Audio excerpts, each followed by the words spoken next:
अचानक उज्जैन महाकालेश्वर मंदिर में जो चमत्कार हुआ, उसे देखकर लोगों के रोंगटे खड़े हो गए। क्या हुआ जब एक नागा साधु जो हवा में उड़ने लगा, फिर जो चमत्कार हुआ, अपने भक्तों के दर्शन देने स्वयं महादेव आ गए। मध्य प्रदेश के उज्जैन में स्थित श्री महाकालेश्वर ज्योतिर्लिंग, जहां काल भी थम जाता है, वह स्थान जहां भक्तों की आस्था हर साल सावन में एक नया रंग ले आती है। लेकिन सावन 2025 का चौथा सोमवार 4 अगस्त वो दिन था जिसे न कोई भक्त भूल सकता है, न ही उज्जैन की धरती। उस दिन जो हुआ उसे देखकर भक्तों के पसीने छूट गए और आंखें विश्वास नहीं कर पाईं। एक नागा साधु जो हवा में उड़ने लगा और कांवड़ियों के बीच स्वयं महादेव का साक्षात दर्शन, और फिर एक ऐसा चमत्कार हुआ जिसने पूरी दुनिया को हिला दिया। इस घटना को सुनकर आप भी शिव की भक्ति में डूब जाएंगे। क्या आप तैयार हैं? जहां हर कदम पर चमत्कार था, जहां हर सांस में महादेव का आशीर्वाद था। तो चलिए शुरू करते हैं यह घटना, जो न सिर्फ आपका मन मोह लेगी, बल्कि आपके दिल में शिव की भक्ति को और गहरा कर देगी। भक्तों, आधा अधूरा ज्ञान सुनना या छोड़ देना दुख और पाप का कारण बनता है, इसलिए इस घटना को अंत तक अवश्य देखें। अगर आप भी महाकाल के सच्चे भक्त हैं तो इस वीडियो को लाइक करके चैनल को सब्सक्राइब जरूर करें और कमेंट में हर हर महादेव लिखकर अपना प्रेम और श्रद्धा जरूर प्रकट करें। तो आइए बिना किसी विलंब के शुरू करते हैं उज्जैन महाकाल की नगरी, जहां क्षिप्रा नदी के किनारे बाबा महाकालेश्वर का मंदिर हर भक्त के लिए स्वर्ग से कम नहीं। सावन 2025 का चौथा सोमवार था और सुबह से ही मंदिर के बाहर भक्तों का सैलाब उमड़ पड़ा था। हजारों कांवड़िए जो गंगा जल लेकर सैकड़ों किलोमीटर की यात्रा करके आए थे, बोल बम और हर हर महादेव के नारे लगाते हुए मंदिर की ओर बढ़ रहे थे। मंदिर के आसपास का माहौल भक्ति और उत्साह से भरा था। ढोल नगाड़ों की थाप, भजनों की मधुर धुन और भक्तों के जयकारे हवा में गूंज रहे थे। मंदिर के बाहर लंबी लंबी कतारें थीं। कोई भस्म आरती के लिए उत्साहित था तो कोई महाकाल की सवारी का इंतजार कर रहा था। सूरज ढलने के साथ ही माहौल और भी गहरा हो गया। शाम 4 बजे की सवारी की तैयारियां जोरों पर थीं। इस बार सवारी की थीम थी शिव तांडव, जिसमें न केवल बैंड की प्रस्तुति थी बल्कि नागा साधुओं की टोली भी शामिल थी। ये साधु जो भस्म से सने हुए, जटाओं में गंगा को समेटे और रुद्राक्ष की मालाओं से सुसज्जित थे, भक्तों के लिए किसी रहस्य से कम नहीं थे। इनमें से एक साधु, जिन्हें लोग बाबा भैरवनाथ के नाम से जानते थे, खास तौर पर चर्चा में थे। बाबा भैरवनाथ, जो पिछले 20 सालों से महाकाल मंदिर के पास एक छोटे से आश्रम में रहते थे, अपनी तपस्या और सिद्धियों के लिए प्रसिद्ध थे।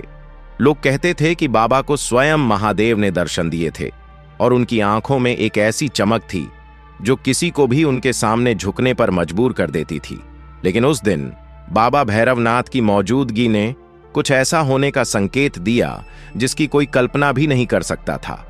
शाम 4 बजे जैसे ही महाकाल की सवारी शुरू हुई, रानी रोड से लेकर चेतक सर्कल तक भक्तों की भीड़ उमड़ पड़ी। भगवान महाकाल को विशेष रथ में विराजमान किया गया और सवारी धीरे धीरे आगे बढ़ रही थी। ढोल नगाड़ों की गूंज और भक्तों के जयकारों के बीच अचानक कुछ ऐसा हुआ जिसने सभी को हैरान कर दिया। बाबा भैरवनाथ, जो सवारी के साथ चल रहे थे, अचानक रथ के पास रुक गए। उनकी आंखें बंद थीं और उनके होठों पर ओम नमः शिवाय का जाप चल रहा था। भीड़ में सन्नाटा छा गया। लोग समझ नहीं पा रहे थे कि बाबा क्या करने वाले हैं। तभी एक चमत्कार हुआ। बाबा भैरवनाथ के पैर धीरे धीरे जमीन से ऊपर उठने लगे। पहले कुछ इंच, फिर कुछ फीट, और फिर वो पूरी तरह हवा में तैरने लगे। उनकी जटाएं हवा में लहरा रही थीं और उनके शरीर से एक अलौकिक प्रकाश निकल रहा था। भक्तों की आंखें फटी की फटी रह गईं। कुछ लोग चिल्लाने लगे, हर हर महादेव, तो कुछ अपने फोन निकालकर इस चमत्कार को रिकॉर्ड करने लगे। लेकिन यह तो बस शुरुआत थी। बाबा भैरवनाथ ने हवा में तैरते हुए अपने हाथ उठाए और अचानक आसमान में बादल गरजने लगे। बारिश की बूंदें नहीं, बल्कि फूलों की वर्षा होने लगी।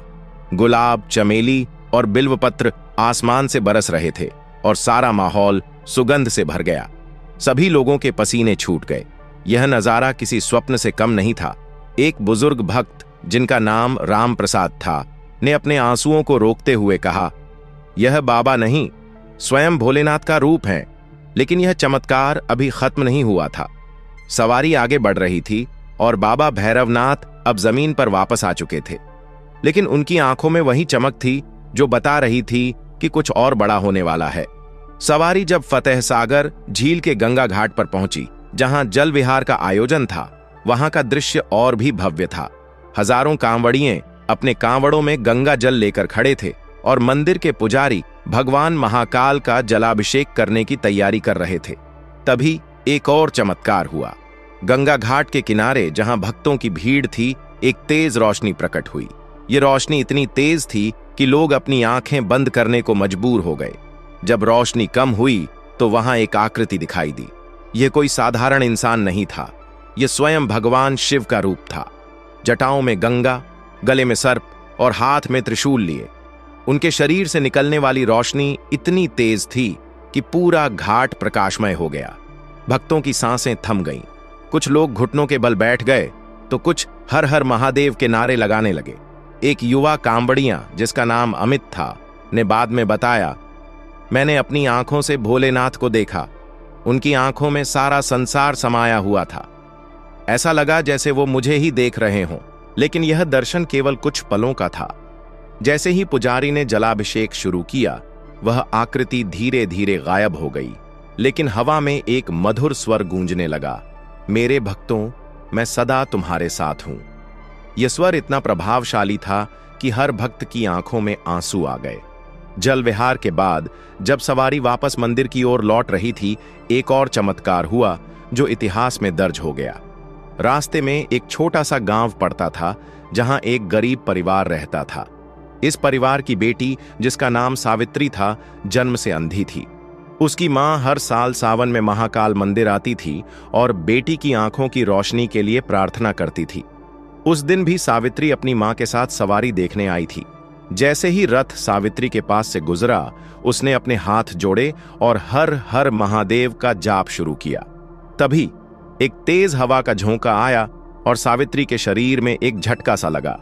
उसकी मां ने देखा कि सावित्री की आंखें खुली हुई थीं और वह आश्चर्य से चारों ओर देख रही थी।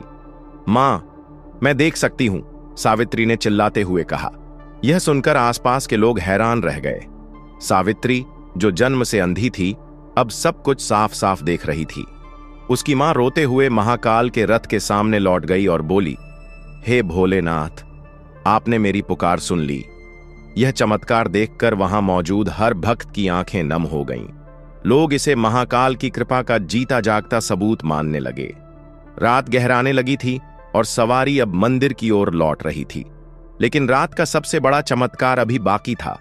जब रथ मंदिर के मुख्य द्वार पर पहुंचा तो अचानक आसमान में एक विशाल शिवलिंग की आकृति बनी। यह आकृति बादलों और बिजली की चमक से बनी थी और ऐसा लग रहा था जैसे स्वयं महादेव आकाश में विराजमान हो गए हों। इसके साथ ही मंदिर के अंदर से एक मधुर ध्वनि गूंजने लगी। यह ध्वनि ओम के उच्चारण की थी, जो इतनी गहरी थी कि हर भक्त का मन शांत हो गया। पुजारियों ने बाद में बताया कि उस रात भस्म आरती के दौरान शिवलिंग से स्वयं भस्म निकल रही थी, जो अपने आप बाबा महाकाल के मस्तक पर चढ़ रही थी। बाबा भैरवनाथ, जो अब तक चुप थे, अचानक बोल उठे, यह महाकाल का आशीर्वाद है। जो भक्त सच्चे मन से मेरे पास आता है, उसे मैं कभी निराश नहीं करता। उनकी बातें सुनकर भक्तों में एक नई ऊर्जा का संचार हुआ। इस रात के बाद उज्जैन के महाकालेश्वर मंदिर की ख्याति और भी बढ़ गई। सोशल मीडिया पर बाबा भैरवनाथ के हवा में उड़ने और सावित्री के ठीक होने की कहानियां वायरल हो गईं, पर लोग अपने अनुभव साझा करने लगे और कई भक्तों ने दावा किया कि उन्होंने उस रात स्वयं महादेव को देखा था। सावित्री की कहानी ने विशेष रूप से लोगों का ध्यान खींचा। कई न्यूज चैनलों ने उसके परिवार का इंटरव्यू लिया और सावित्री ने बताया कि उस रात उसे सपने में महादेव ने दर्शन दिए और कहा, तुम्हारी भक्ति ने मुझे प्रसन्न किया है। यह कहानी केवल चमत्कारों की नहीं, बल्कि सच्ची भक्ति और विश्वास की है। उज्जैन का महाकालेश्वर मंदिर आज भी लाखों भक्तों के लिए आस्था का केंद्र है। सावन 2025 का चौथा सोमवार एक ऐसी रात थी जिसने भक्तों को यह विश्वास दिलाया कि महादेव सदा अपने भक्तों के साथ हैं। दोस्तों, अगर आपको यह कहानी पसंद आई तो इसे अपने दोस्तों, परिवार और रिश्तेदारों के साथ शेयर जरूर करें। और वीडियो पसंद आई है तो वीडियो को लाइक करके चैनल को सब्सक्राइब जरूर करें और कमेंट बॉक्स में हर हर महादेव जरूर लिखें। धन्यवाद।